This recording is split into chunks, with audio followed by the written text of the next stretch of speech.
Halo Sobat Ryuga, jumpa lagi dengan gue Relan. Kali ini di Ryuga Spare Part kedatangan sebuah mobil dari mobil BMW E36 dengan basic 323 yang dimana mobil ini mengalami problem. Cuma gue nggak tahu problemnya apa, keluhannya bagaimana tuh saat dipakai jalan. Lebih baik lu ikutin gue terus karena biar mekanik gue aja yang nanganin dan yang akan cerita bagaimana proses dari pengobatan untuk mobil ini. Let's go! Nah, Sobat Yoga, kali ini gue ada bersama dengan seorang mekanik yang dimana dia akan menangani problem dari mobil BMW E36 ini. Nah, cuma gue nggak tahu nih, ini mobil mau gue kenapa, penyakitnya apa. Ini kan gue tanya langsung aja deh. Ini kenapa sih mobil kok bisa mati? Kita sih dugaan sementara ini kompresinya ngelos. Hmm. Kompresinya hilang karena beberapa hari yang lalu ini customer bilang mobilnya tidak bisa menyala, di starter-starter dan nggak mau nyala dia. Terus untuk langkah awalnya nih, boleh gak lo share apa lo skip dulu biar Sobat Yoga penasaran apa gimana-gimana? Jadi langkah awal yang pertama kali dilakuin saat ke tempat home service ya, rumahnya customer, kita coba cek dari pengapian dan juga dari fuel, dari bensin, itu semua kondisinya normal, tapi mobil tetap masih nggak mau nyala, yang makanya kita memutuskan untuk melakukan turun mesin untuk memastikan bagian kompresinya. Hmm, oke deh segitu aja dulu. Jadi lebih baik lo lihat kinerja dari Mister X nih, mekanik gua ya. Ikutin terus kegiatan gua sampai selesai. Ya.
Nah, sobat yoga, setelah kemarin gua mempersilahkan mekanik gua untuk ngebongkar ini mesin, sekarang tuh saatnya gua untuk bincang-bincang terhadap Mister X. Nah, Mister X, Oke. setelah dibongkar nih sama lo nih kemarin, terus gue pengen tahu nih, apa sih diagnosanya atau penyakitnya apa sih?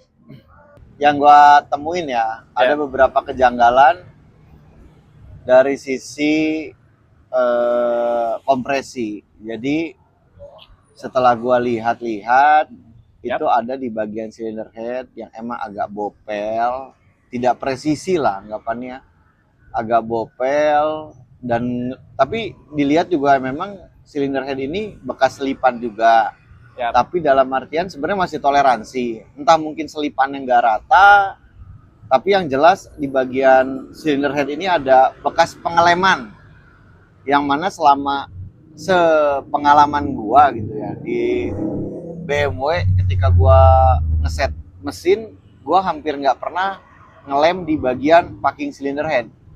Itu yang pertama. Terus yang kedua dari segi liner. Liner block itu gua ukur gap antara piston cincin piston kompresi itu Yap. memang ada kerenggangan yang sebenarnya masih toleransi lah ya, tapi dalam artian ketika mobil dingin itu kan ring kompresi itu bisa dibilang dia megar, ngebuka lah ya. Ya. Jadi memang kompresi ini harus dipancing untuk mobil ini hidup. Nah, masalahnya tuh ada dua hal nih, dari ring piston dan juga dari liner. Ya. Masalah intinya adalah di situ sebenarnya. Oke lah, dari packing silinder juga mungkin ada kebocoran, tapi yang lebih krusial itu adalah di bagian ring piston dan juga linernya sendiri.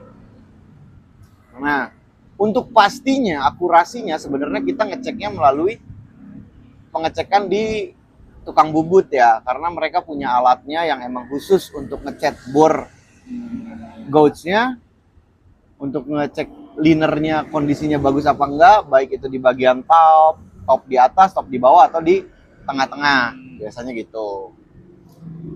Nah, setelah lo temukan tuh penyakit tuh, gue pengen tahu lagi nih.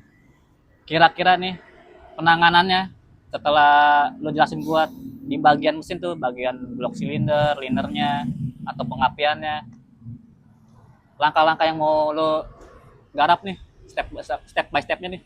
Selanjutnya, lo mau ngapain lagi nih tentang sini nih? Mau lo apain? Langkah yang pertama adalah konfirmasi pada konsumen, ngasih tahu dulu ini kondisinya seperti ini, Oke. seadanya seperti itu. Lalu kalau ditanya penanganannya mungkin ya lebih Ya, lebih tepatnya, tepatnya itu. penanganannya untuk memperbaiki ini apa?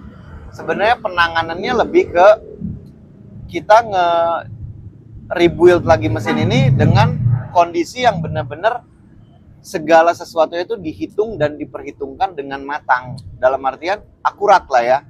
Baik itu standarnya berapa, terus idealnya berapa. Ya tentu prosesnya agak rumit ya.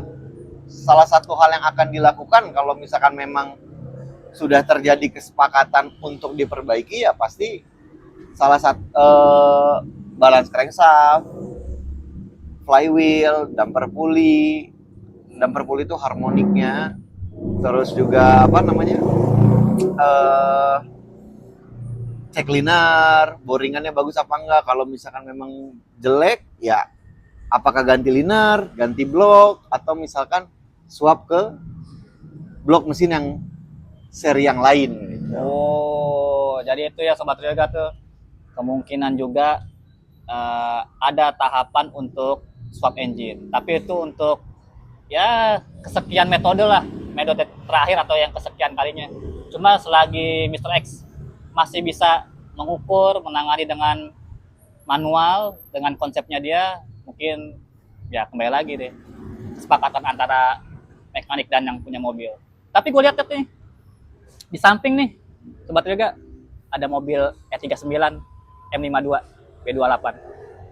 Karena mobil ini dengan mesin yang sama, gue jadi kepo juga nih, apakah mobil ini nih, mesinnya buat donor di mobil ini apa enggak? Coba kita tanya ya. Kira-kira itu buat donor apa gimana sih? Soalnya sama tuh mobil di samping gue ada 39. Perencanaannya sih seperti itu, antara konsumen dan juga pengelolanya lah ya. Oh, jadi akan coba ditawarkan. Sedang dalam proses Oh. negosiasi. Oh.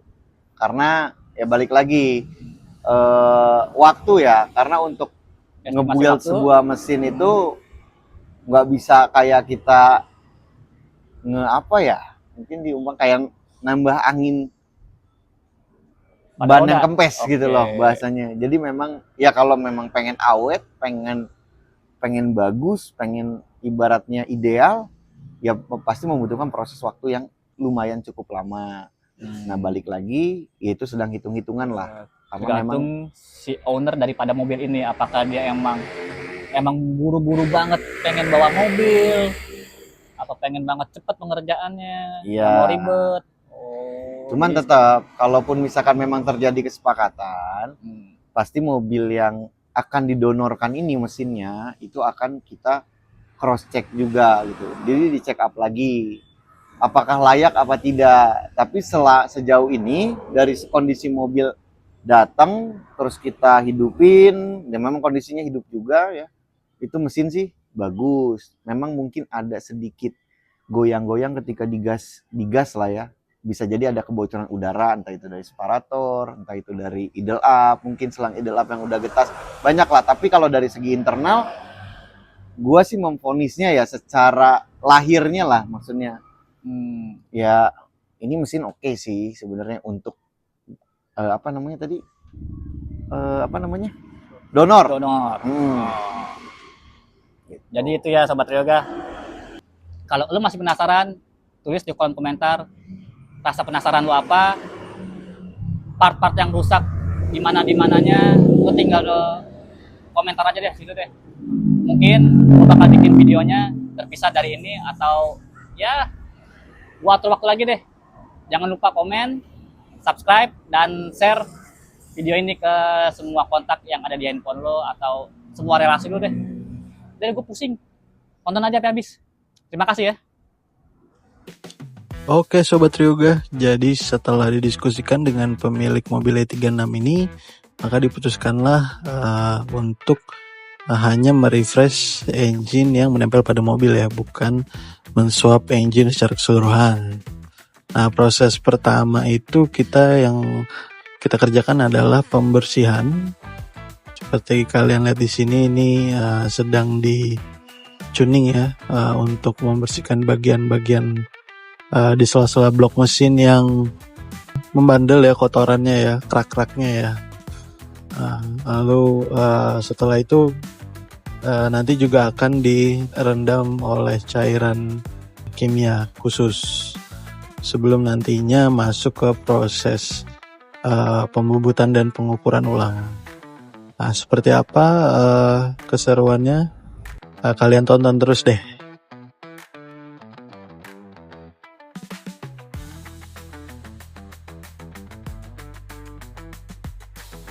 Oke sobat, setelah kita melakukan proses pembubutan slip block ya, kita sekarang sudah masuk ke tahap perakitan mesin, dan ini sedang memasang timing chain untuk nanti selanjutnya pemasangan transmisi.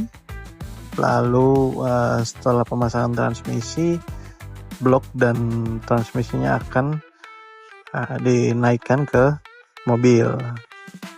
Nah, setelah itu kita akan proses connecting wiring, dan connecting wiring akan berlanjut ke proses quality control dan test drive. Masih panjang kan?